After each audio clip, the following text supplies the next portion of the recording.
तो हेलो दोस्तों, आपका स्वागत है मेरे official channel SK learning point पर। आज हम देखेंगे कक्षा 12 सामान्य हिंदी का पेपर है अर्धवार्षिक परीक्षा का। तो चलिए दोस्तों, जिसका कोड है हमारा ए, केवल ए है। चलिए दोस्तों शुरू करते हैं वीडियो को। हमारा 3 घंटे का पेपर रहेगा। खंड और देखिए, हमारा बहुविकल्पी प्रश्न दिया है। अब देखिए हमारा क्वेश्चन कर है, राजा भोज का सपना के रचनाकार कौन है। तो हमारा राजा भोज का सपना हमारे दोस्तों लिखने वाले हमारा ऑप्शन ओ हो जाएगा, राजा शिव प्रसाद सितारे हिंद द्वारा लिखा गया है राजा भोज का सपना, यानी कि ऑप्शन ए हमारा सही हो जाएगा दोस्तों। अब देखिए दोस्तों, ख वाला क्वेश्चन कर रहा है, 84 वैष्णव की वार्ता के रचयिता कौन है।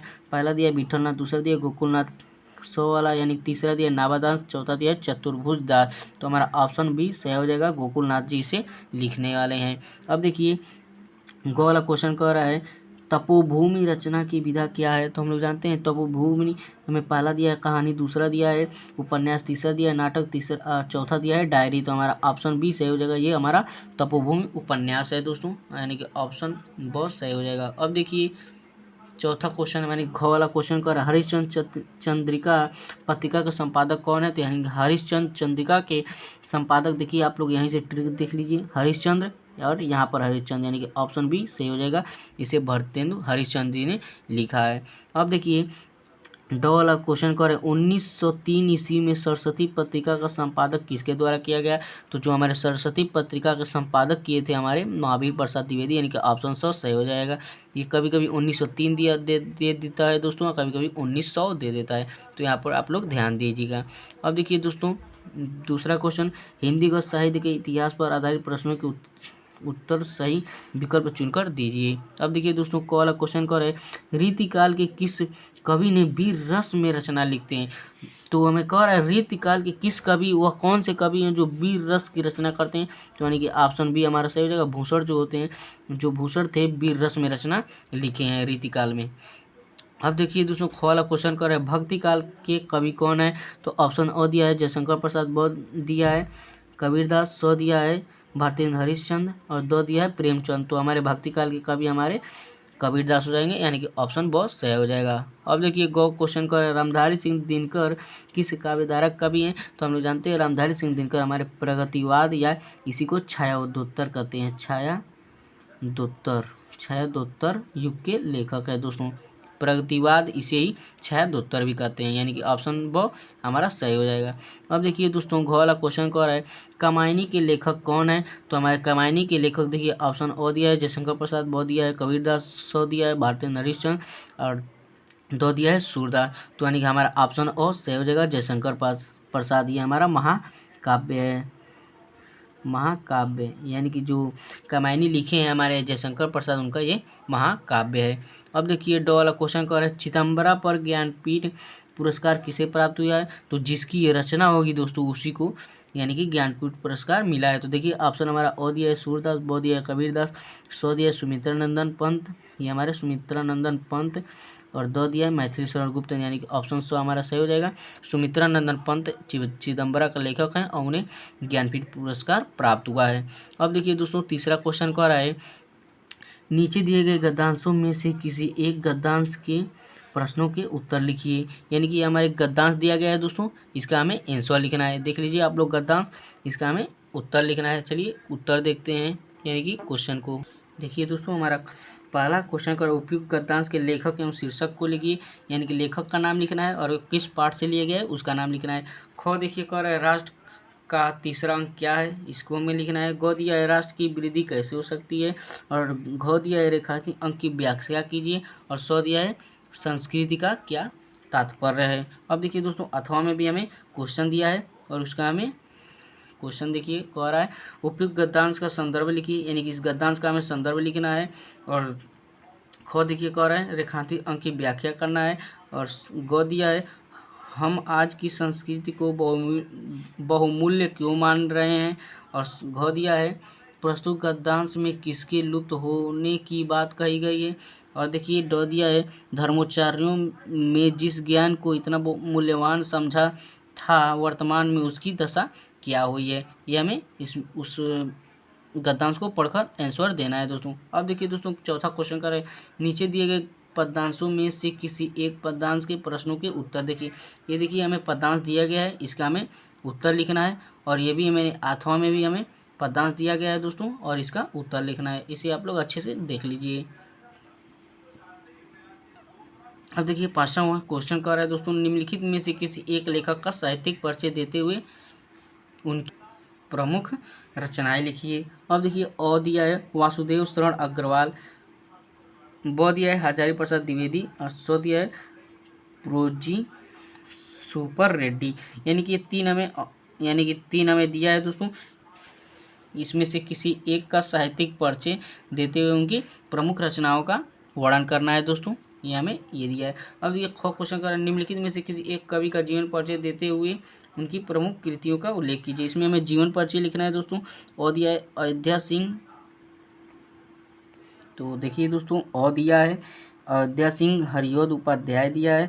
अब देखिए ब दिया है मैथिली शरण गुप्त, स दिया है जयशंकर प्रसाद। इसमें किसी का एक जीवन परिचय लिखना है दोस्तों, और उनकी रचनाओं का उल्लेख करना है। तो दोस्तों हमें ये जीवन परिचय गलत से दे दिया है, जीवन परिचय नहीं, हमें 12th में या 11th में साहित्यिक परिचय लिखना होता है हमें, यानी कि हमें इन तीनों में से किसी एक का साहित्यिक परिचय लिखना है।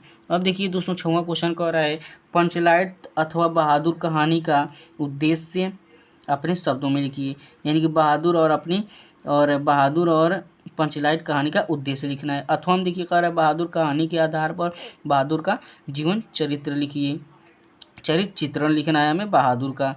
अब देखिए दोस्तों 7वां क्वेश्चन कह रहा है अपने स्वपठित खंड काव्य के किसी एक अंक का कथानक लिखिए। कथानक हमें लिखना है।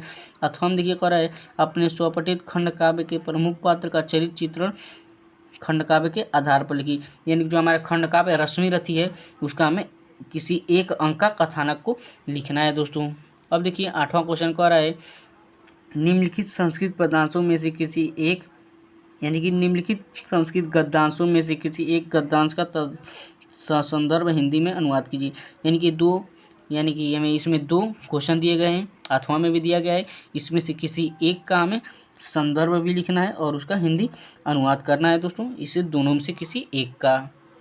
अब देखिए ख वाला क्वेश्चन कर रहे हैं निम्नलिखित संस्कृत पदांशों में से किसी एक पदांश का ससंदर्भ हिंदी अनुवाद लिखिए। ये देखिए इसमें भी हमें 2 दिया गया है, इसमें अथवा में दिया गया है, और इसका एक संदर्भ लिखना है और हिंदी अनुवाद करना है, किसी एक का ही केवल करना है दोस्तों। अब देखिए 9वां क्वेश्चन कर रहा है निम्नलिखित मुहावरों और लोकोक्तियों में से किसी एक का अर्थ लिखकर वाक्य में प्रयोग कीजिए। पहला दिया है आगे कुआं पीछे खाई, खो दिया है अंधे की लकड़ी होना, यानी कि एकमात्र सहारा होना, 9-2-11 होना, यानी कि भाग जाना, अंगद का पैर होना, ये हमें चारों दिया गया है। इसमें किसी एक का अर्थ लिखना है और वाक्य प्रयोग करना है। अब देखिए दोस्तों 10वां क्वेश्चन कह रहा है निम्नलिखित गद्यांश को पढ़कर नीचे दिए गए प्रश्नों के उत्तर दीजिए। यानी कि इसके हमें पूरा एक गद्यांश पढ़ लेना है और उसका उत्तर देना है। तो देखिए दोस्तों हमें पहला क्वेश्चन इसमें कह रहा है किस आदत को बुरा कहा गया है और क्यों कहा है, उसमें हमें ये पूरे गद्यांश को पढ़ लेना है और उसमें से उत्तर देना है। ख दिया है तन का पूरा पढ़ भी जाए पर मन रोता रहता है, काव्य पंक्ति का भाव स्पष्ट करना है। ग दिया है प्रस्तुत कविता में से क्या संदेश मिलता है, हमें इस संदेश को लिखना है। अब देखिए दोस्तों 11वां क्वेश्चन कह रहा है अतल और अतुल का सही अर्थ क्या होता है।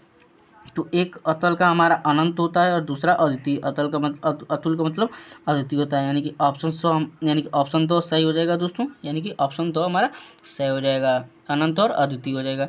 अब देखिए दूसरा क्वेश्चन कर रहा है तर्क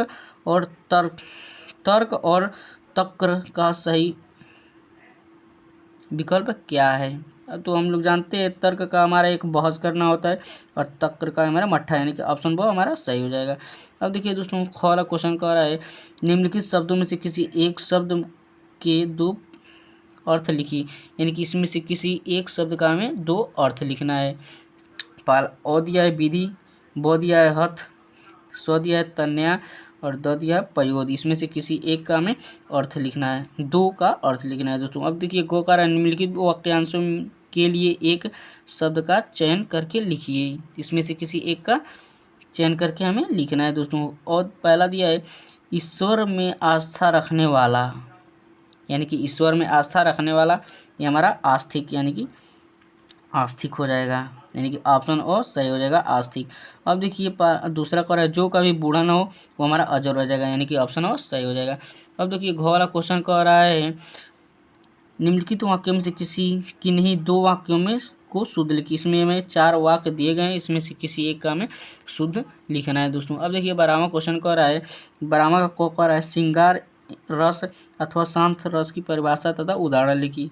बहुत देखिए कह रहा है दोहा अथवा कुंडलिया छंद का लक्षण तथा मात्रा सहित उदाहरण लिखिए। अब देखिए गौ कह रहा है भ्रांतिमान अथवा यमक अलंकार का लक्षण उदाहरण सहित लिखिए, ये हमें लिखना है दोस्तों। अब देखिए 13वां क्वेश्चन कह रहा है अपने नगर में बाढ़ एवं घनघोर वर्षा के बाद जल भराव एवं गंदगी के कारण संक्रामक रोग फैलने की आशंका को ध्यान में रखते हुए जिलाधिकारी को एक पत्र लिखिए। इसमें हमें पत्र लिखना है। अब अथवा में भी देखिए कह रहा है किसी बैंक में शाखा प्रबंधक को अपनी पुस्तक की दुकान खोलने हेतु ऋण प्राप्ति के लिए आवेदन पत्र में लिखना है कि हमें ऋण मिल जाए।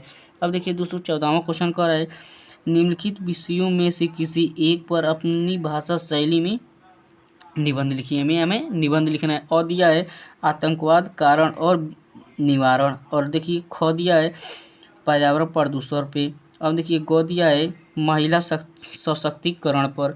अब देखिए घ दिया है इंटरनेट पर, और ड दिया है बेलगाम महंगाई पर। इस पर हमें निबंध लिखना है दोस्तों। तो इसे आप चलिए दोस्तों, जय हिंद, मिलते हैं अगले वीडियो में। यदि आपको वीडियो अच्छा लगे तो चैनल को सब्सक्राइब करें और वीडियो को लाइक करें और कमेंट करें यदि आपको अगला पेपर चाहिए तो। मिलते हैं अगले वीडियो में।